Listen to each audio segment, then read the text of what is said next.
O Jornal Cidade Notícias está de volta e hoje eu recebo aqui em nossos estúdios o jornalista itonense Bruno Freitas. Bruno, seja muito bem-vindo para mais um quadro Ponto de Vista. Obrigado, Fábio. Pois é, para a gente começar, o nosso primeiro assunto de hoje é o 7 de setembro, que está chegando, próxima terça-feira, Covid-19. E, Bruno, você está preocupado com a economia, por quê, meu caro? Esse ano não teremos o tradicional desfile em celebração ao feriado nacional de independência do Brasil, Fábio.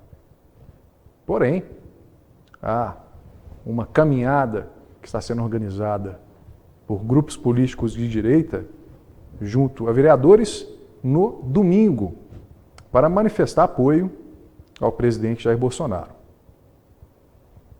A prefeitura vai realizar somente ações pedagógicas, segundo a assessoria de comunicação, e também haverá o ponto facultativo na segunda-feira. Ou seja, o 7 de setembro será celebrado em Itaúna num domingo, enquanto o feriado é na terça. Mas o que me preocupa, tirando a ideologia e a emoção do lado, é o campo da razão. Porque nós estamos num momento delicado da economia, com sucessivos aumentos da gasolina e agora a perspectiva de um aumento da energia elétrica, devido à crise hídrica no Brasil, com uma seca prolongada e o menor nível dos reservatórios há 91 anos. Nós íamos num cenário preocupante, estamos saindo agora da pandemia e a inflação está aí, o desemprego em alta. Eu abro o noticiário dos principais jornais do Brasil, me deparo com uma série de pontos que eu gostaria de apresentar aqui para a gente fazer uma reflexão nesse momento. Eu acho que devemos ter foco na governabilidade do país e não uma figura única do governo. Por quê, Fábio? PIB, a previsão era de um crescimento nesse segundo semestre de 0,2%.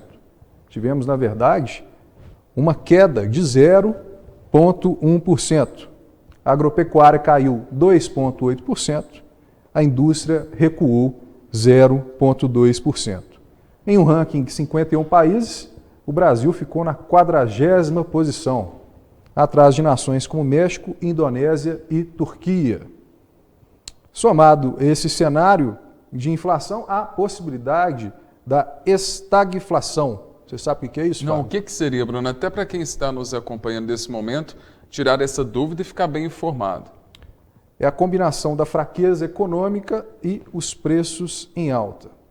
Mas o que realmente me preocupa é o alerta dos especialistas de associações voltadas a segmentos como, por exemplo, do agronegócio. Nós temos aqui a Associação Brasileira de Máquinas e Equipamentos, a ABMAQ, que lamenta a desindustrialização do Brasil. Em 20 anos, a participação da indústria no PIB caiu de 50% para 20%. O presidente da ABMAQ, ele comenta o seguinte, que um navio que sai do Brasil carrega dele muito menos mão de obra, muito menos imposto, muito menos riqueza e muito menos salários, enquanto sai cheio de minério de ferro, importa placas de aço. Também tem outro comentário que me chamou a atenção do presidente da Associação Brasileira do Agronegócio, a ABAG, que ele afirma que apesar de o Brasil estar exportando bastante, a imagem do país está corroída no exterior, o que prejudica o valor dos produtos e a competitividade em mercados importantes como o europeu. Porém, nem tudo é notícia ruim, Fábio. No setor da construção há um crescimento de 2%, primeira vez em 20 trimestres consecutivos de queda. Então, o meu ponto de vista é que, nesse 7 de setembro, nós deveríamos estar preocupados não com uma figura que está se mobilizando para uma campanha eleitoral no ano que vem, mas sim com a governabilidade do país, sim com a economia do país, porque nós temos uma alta carga tributária. Para os grandes industriais, não compensa investir no Brasil. Temos grandes empresas que saíram, que fecharam fábricas no país, como a Ford e a Sony, né? E não vemos nenhuma perspectiva para se ter uma retomada do PIB que não dependa do agronegócio.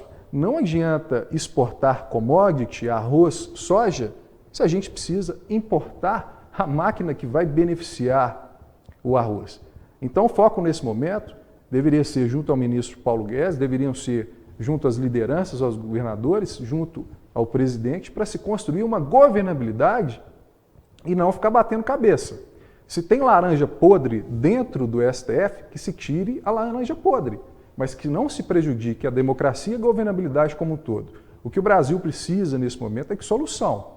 Então, que nesse 7 de setembro, nós, itaunenses, refletimos isso, vamos refletir de uma forma coerente, de uma forma que haja razão e não emoção. O que o Brasil precisa nesse momento de grandes desafios é de solução, é de perspectiva.